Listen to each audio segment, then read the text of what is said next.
బంగారాన్ని విడిపించి ఆ రోజు ఆన్లైన్ రేటుకే మేము కొంటాం. Sharma gold company. నమస్కారం, వెల్కమ్ టు సుమన్ టీవీ. ప్రస్తుతం మనతో పాటు ప్రముఖ జ్యోతిష్యులు, ఆంజనేయ స్వామి ఉపాసకులు బ్రహ్మశ్రీ సిస్లా సిద్ధాంతి గారు ఉన్నారు. వారితో మాట్లాడదాం. గురుగారు నమస్కారం అండి. నమస్కారం అమ్మా.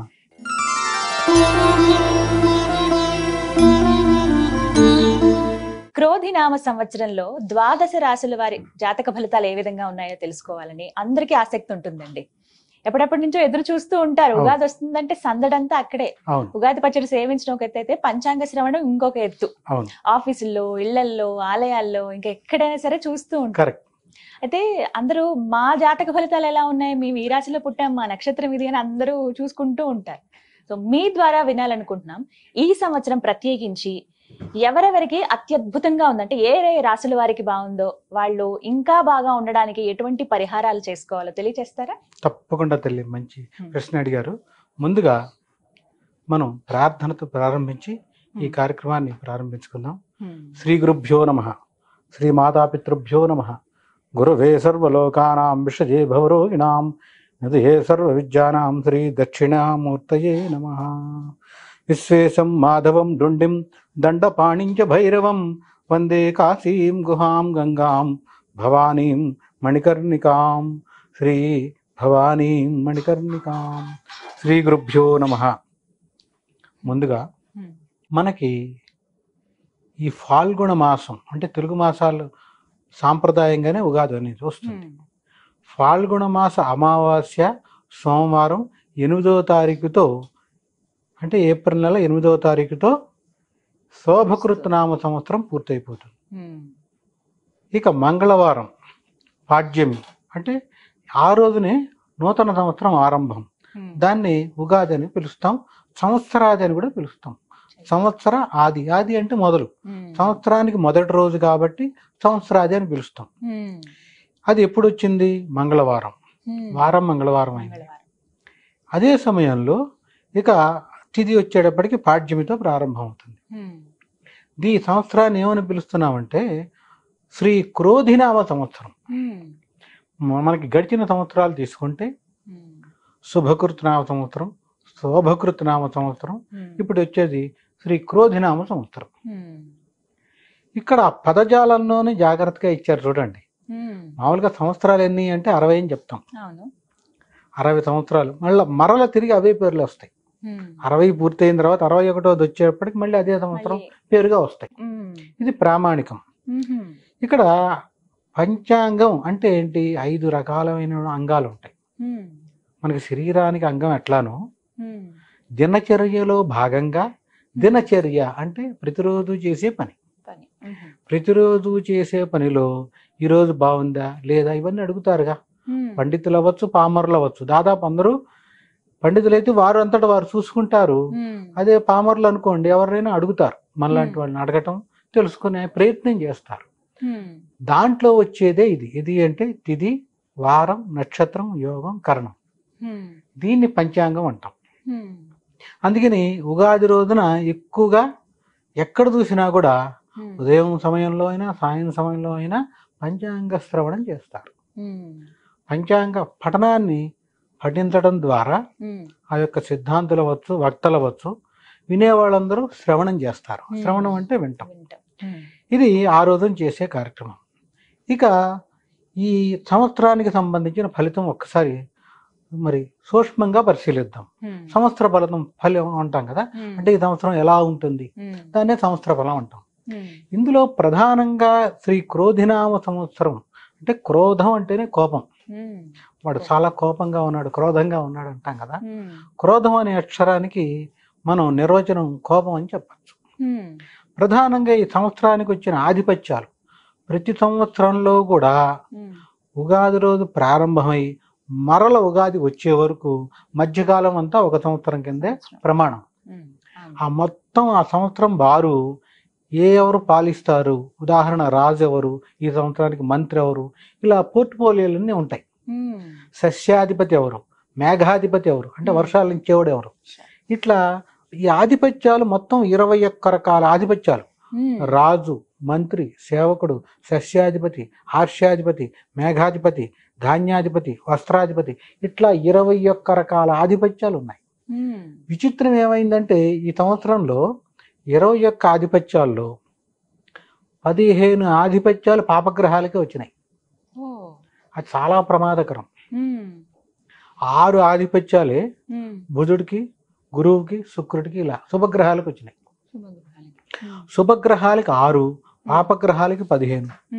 దాని అర్థం మీకు అది తెలిసిపోతుంది. అంటే విపరీతమైన పరిస్థితులు ఉంటాయి. ఎక్కడ అంటే భారతదేశం కాదు, ప్రపంచం అంతటా.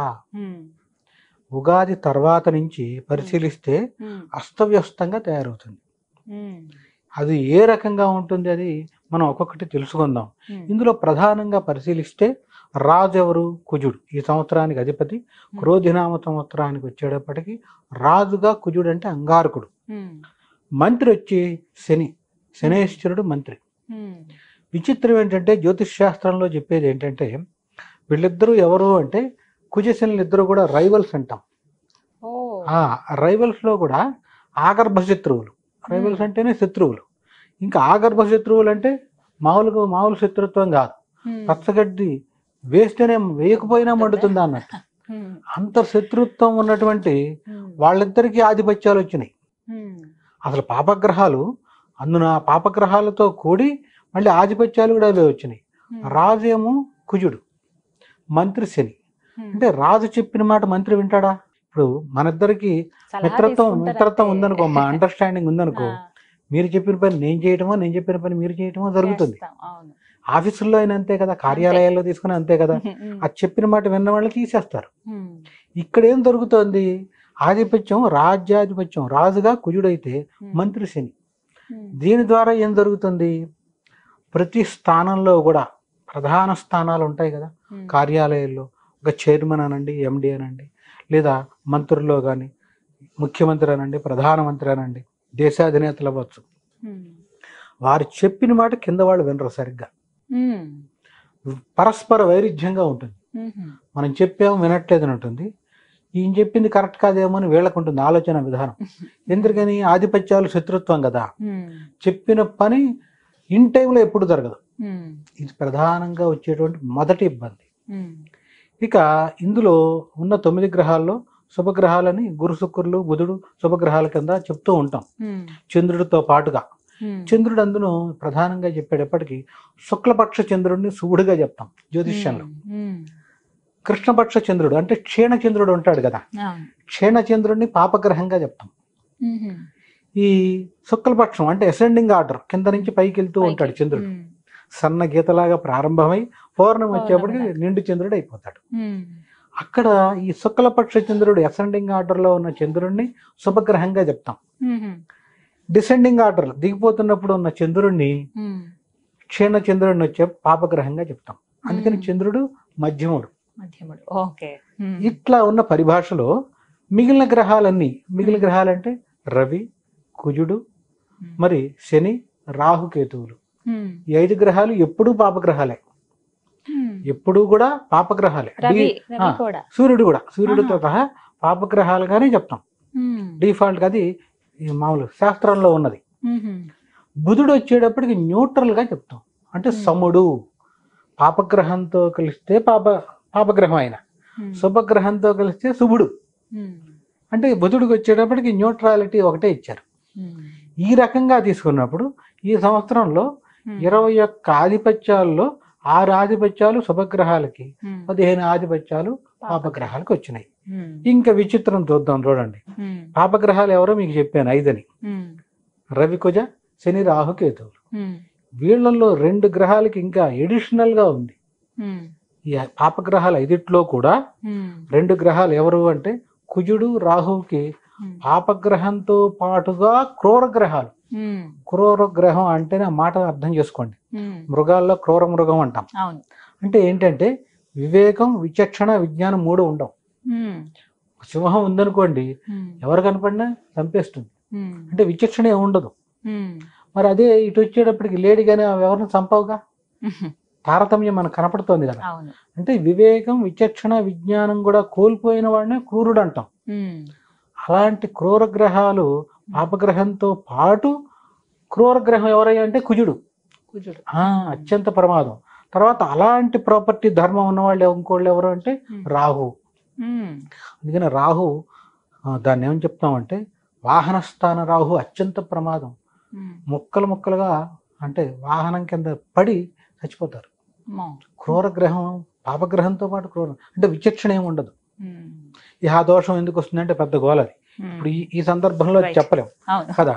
ఇప్పుడు మనం ఇటు వచ్చేటప్పటికి రాజు క్రూరగ్రహం అయినటువంటి పాపగ్రహం అయినటువంటి కుజుడికి రావటం ద్వారా ఈ సంవత్సరం మొత్తం ఫలితాలు తీసుకుంటే దేశం మొత్తం రాష్ట్రం గ్రామం దగ్గర నుంచి మొదలు పెడితే గ్రామం పట్టణం నగరం ఇట్లా వరుసగా రాష్ట్రం దేశం ప్రపంచం ఎక్కడ చూసినా కూడా ఏదో రకంగా అలజడి ఉంటూనే ఉంటుంది. అంటే సంతృప్తి అనేది ఉండదు ఎవరికి. అలజడి గోల ఇదొకటే కాకుండా కుజుడు ఆధిపత్యం రావడం ద్వారా విపరీతంగా ఏం జరుగుతాయంటే భూ సంబంధ తగాదాలు ఎక్కువ ఉంటాయి. భూమి మీదేనండి, న్యాయంగా ధర్మంగా మీదే భూమి. బయట వ్యక్తి వచ్చి ఆక్రమించేసి ఇది నాదే అనేస్తాడు. చూడండి ఎంత ప్రమాదకరం. అంటే భూ సంబంధ గొడవలు ఎక్కువ ఉంటాయి. ఇవే కాకుండా ఇంకా చెప్పాలి అంటే ఇక్కడ ప్రధానంగా మనం పరిశీలిస్తే ఆస్తి తగాదాలు, తోబుట్టువుల మధ్య ఆస్తి తగాదాలు అవి ఏ స్థాయికి వెళ్తాయి అంటే ఎప్పుడు మనం చూడనివి. అవి దాదాపు హత్యల వరకు వెళ్ళిపోతాయి. అత్యంత ప్రమాదం. అంటే భూ సంబంధ హత్యలు. ఉదాహరణ, ఈ సంవత్సరం ఇన్ని హత్యలు జరిగినాయి అంటే అందులో జరిగినవి 100 అనుకుంటే 100లో సగం ఇవే ఉంటాయి భూమి సంబంధంగా. ఇవి కాకుండా స్థిరాస్తికి సంబంధించినటువంటి ఇబ్బందులు అంటే ఆక్రమించేసుకోవడం, అన్యాయం అధర్మం అవినీతి చేసే వాళ్ళకి శైర వ్యవహారం చేస్తారు. దోపిడీ దొంగలు పగలే వస్తారు, రాత్రిళ్ళు కాదు. అంటే ఈ రకంగా ఏం జరుగుతుంది అంటే దొంగతనాలు ఎక్కువ అవుతాయి. ఇంకా చెప్పాలంటే బంగారం దొంగతనం ఎక్కువ జరుగుతుంది. సువర్ణాన్ని అపహరించే వాళ్ళు ఎక్కువైపోతారు. విచక్షణ ఏమి ఉండదు, పగలపూట కూడా దొంగతనాలు జరుగుతాయి. ఆ రకంగా అన్ని రకాల ఇబ్బందులు ఉంటాయి. ఇవి వచ్చేటప్పటికి వ్యక్తిగతం. మనకి స్థలం అంటే వ్యక్తిగతమే కదా, ఎవరికి సంబంధించిన వాళ్ళ ఆస్తులు, స్థిరాస్తికి సంబంధించిన ఇబ్బందులు, తర్వాత బంగారానికి సంబంధించిన ఇబ్బందులు, ఇవన్నీ వ్యక్తిగతంగా వస్తాయి. ఇక దేశ కాలమానాన్ని పరిశీలించామనుకోండి, ఇక్కడ ఏం జరుగుతుంది అంటే దేశానికి సరిహద్దు దేశాలు దాదాపుగా యుద్ధం చేస్తున్నట్టే ఉంటాయి.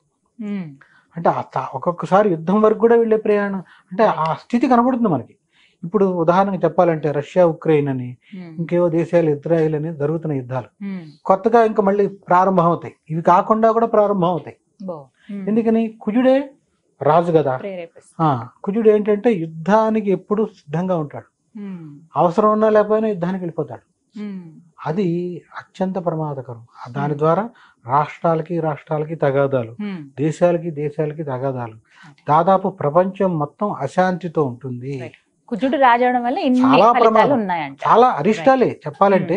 ఇంకా భూమికి సంబంధించిన అరిష్టాలు చెప్దాం చూడండి. ఇవన్నీ ఒక భాగం. ఆయనేగా అధిపతి.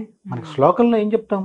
ధరణీ గర్భతం భూతం విద్యుత్ కాంతి సమప్రభం అని ప్రారంభంలోనే చెప్పాం. అది ధరణి అంటే భూదేవి. ధరణీ గర్భ సంభూతం, భూదేవికి జన్మించినటువంటి వాడు ఎవరు? కుజుడు.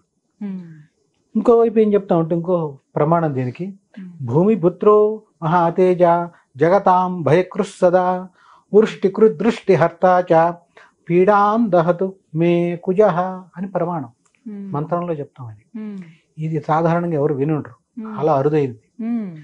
భూమి పుత్రో మహాతేజ, ఎంత తేజస్సు ఆయనకి. మహా అనే పదం ఎక్కడ వాడం. ఎక్కడ వాడతాం? మహాదేవుడు అంటే ఆయన మించిన దేవుడు లేరు. మహాపర్వతం అంటే అంతకు మించిన పర్వతం లేదు కదా.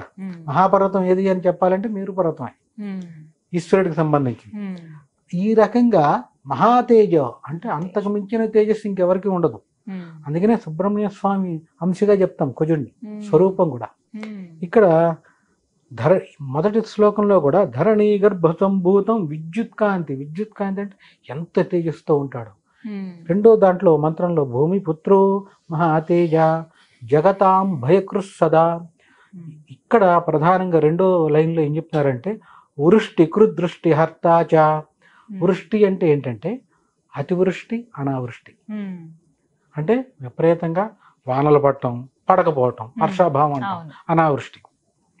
ఈ వృష్టిని అంటే ఈ వానల్ని ఇచ్చేవాడు కుజుడే. వృష్టి రెండో పదం చెప్పారు. వృష్టి కురుదృష్టి హర్తాచ, చూపు పోగొట్టేవాడు కుజుడే. విజన్ పోయింది నాకు అంటారు కదా కొంతమంది, ఆ పోగొట్టేవాడు కూడా కుజుడే. పీడాన్ దహతు మే కుజహ, మే అంటే నాకు, కుజహ అంటే ఎలాంటి పీడనున్నా తొలగించు స్వామి అని ప్రార్థించడం. అంటే ఇక్కడ కుజుడు ఏం చేస్తాడు, ఆయనకి ఆధిపత్యం వచ్చింది కదా, ఒక చోట విపరీతంగా వానలు పడిపోతాయి, ఒక చోట అసలు వానలే ఉండవు. దీని ప్రభావంతో నాకున్న అవగాహనలో దాదాపు జూలై వచ్చిన వాళ్ళని ఉండవు ఈ తరుణం. అంటే వర్షాభావం ఎక్కువగా ఉంటుంది, వానలు పడక అల్లాడిపోతారు. ఈ వానలు ఎక్కడ పడతాయి, పడవలసిన చోట పడవు, వెళ్ళిపోయి కొండల మీద పడతాయి. ఎవరికి ఉపయోగం అమ్మా అంటే పడుతుంది, నిరుపయోగం అనమాట. అంత చిత్ర విచిత్రమైన స్థితి ఇది. భూ సంబంధంగా ఇబ్బంది వచ్చింది అంటే ఎవరికి ఇబ్బంది, ప్రపంచంలో అందరికీ ఇబ్బందే కదా. పంటలు పండకపోతే వచ్చే తర్వాత ఇబ్బందే, కరువు. ఇక తర్వాత వచ్చేటప్పటికి ఉన్నట్టుండి భూమికి అడుగున ఉన్నటువంటి ఈ అగ్ని పర్వతాలు కానీ, ఇతరత్ర లావాలు బయటికి రావటం, సునామీలు కానీ, ఇవి ఒక చోటని కాదు, దాదాపుగా ప్రతి చోట కూడా ఉంటాయి ఇలాంటి ఉత్పాతాలు. మన దేశంలో కొంత తక్కువ ఉంటాయి, ఎందుకంటే మొదటి నుంచి మన కర్మభూమి. అంటే ఎవరికి ఎక్కువగా ఈ ప్రభావం ఉంటుందంట? ఈ మనం ప్రధానంగా చెప్పాలి అంటే ఆస్ట్రేలియా వైపు ఖచ్చితంగా ఉంటుంది, తర్వాత కెనడా, అమెరికా ప్రాంతం ఉంటుంది. ఈ ప్రాంతాల్లో ఎక్కువ ఉంటుంది. ఆస్ట్రేలియా వైపు ఉంటుంది. ఈ ఇటువైపు వచ్చేప్పటికి యూరోపియన్ అంటే ఈ కాంటినెంట్ లో కూడా ఉంటుంది, తీవ్రత ఎక్కువ ఉంటుంది. ప్రధానంగా మనకి తక్కువ ఉంటుంది. మొదటి ఈ ఎఫెక్ట్లు మనకి ఉంటాయి, మనకి తక్కువ ఉంటాయి, ఎందుకంటే మొదటి నుంచి మన కర్మభూమి. నిరంతరం ఎక్కడో ఏదో ఒక శుభ కార్యక్రమం భగవత్ ప్రీతిగా జరుగుతూ ఉంటుంది కదా. అంత మీరు చూడండి, కరోనా తర్వాత కూడా చాలా దేశాలు అల్లాడిపోయినాయి, మన దగ్గర లేదు ఆ తీవ్రత. ఎందుకంటే మొదటి నుంచి మనకి కర్మభూమి అని ఎందుకు చెప్తామంటే, స్వయంభూ జ్యోతిర్లింగాలన్నీ ఇక్కడే వెలిసినాయి, ఇంకే దేశాల్లో లేవు. కారణం అంటే భూమికి సంబంధించి కూడా మనకి ఇక్కడ శక్తి ఉంటుంది, సహజంగా ఉండే శక్తి ఉంటుంది. అది ఉన్నా కూడా అందరూ ప్రత్యేకంగా చేయవలసిన పని ఏంటంటే, ఈ యొక్క ఉపద్రవం దేశానికి రాకూడదు, రాష్ట్రానికి రాకూడదు, నగరానికి అడ్డాడితే నగరం, పట్టణం, మన గ్రామం, మన ఇంట్లో కూడా వస్తుంది. ఇబ్బంది అనేది ఎప్పుడైనా అంతే కదా, ఏ ఇబ్బంది అయినా.